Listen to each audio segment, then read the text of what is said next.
Spring woods کی گہرائی میں لیانا نامی ایک پری رہتی تھی جس کے سب سے لمبے بال تھے جو کسی نے کبھی نہیں دیکھے تھے۔ اس کے سنہری بال میلوں تک پھیلے ہوئے تھے اور درخت کے پتوں سے سورج کی روشنی کی طرح چمک رہے تھے۔ لیانا نے اپنے جادوئی بالوں کو جنگل اور اس کی مخلوقات کی مدد کے لیے استعمال کیا۔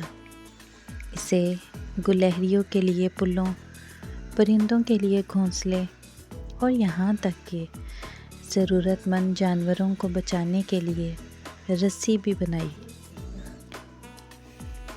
ایک دن گیسٹی نامی ایک شرارتی ہوا جنگل میں چلی، لیانا کے بالوں کو بڑی گروہ میں باندھ دیا۔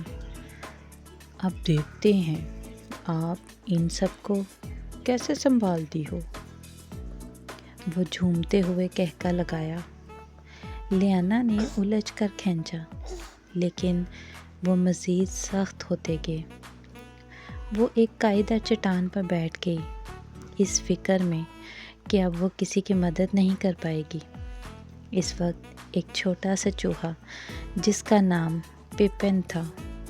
فکر مت کرو لیانا، ہم مدد کریں گے، اس نے چیخا۔ جلد ہی جنگل کی تمام مخلوقات اکٹھی ہو گئیں۔ پرندے نرمی سے گریں مارتے ہیں، گلہری الجھ کر چپک جاتی ہے اور یہاں تک کہ ایک سوئے ہوئے ریچھ نے اپنے بڑے پنجوں کا استعمال تاروں کو ہموار کرنے کے لیے کیا۔ جیسے ہی آخری گرہ ختم ہوئی، لیانا کے بال پہلے سے زیادہ چمکنے لگے۔ شکریہ میرے دوست، اس نے کہا۔ اس کی آواز تشکر سے بھری ہوئی تھی۔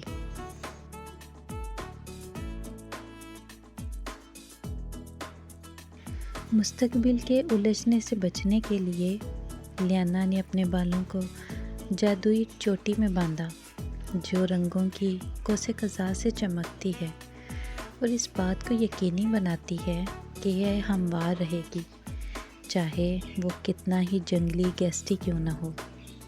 اس دن سے لیانا کی چوٹی جنگل میں ٹیم ورک کی علامت بن گئی اور جب بھی ہوا چلتی وہ ہنستی تھی، یہ جان کر کہ کوئی الجھنا اسے یا اس کے دوستوں کو نہیں روک سکتا۔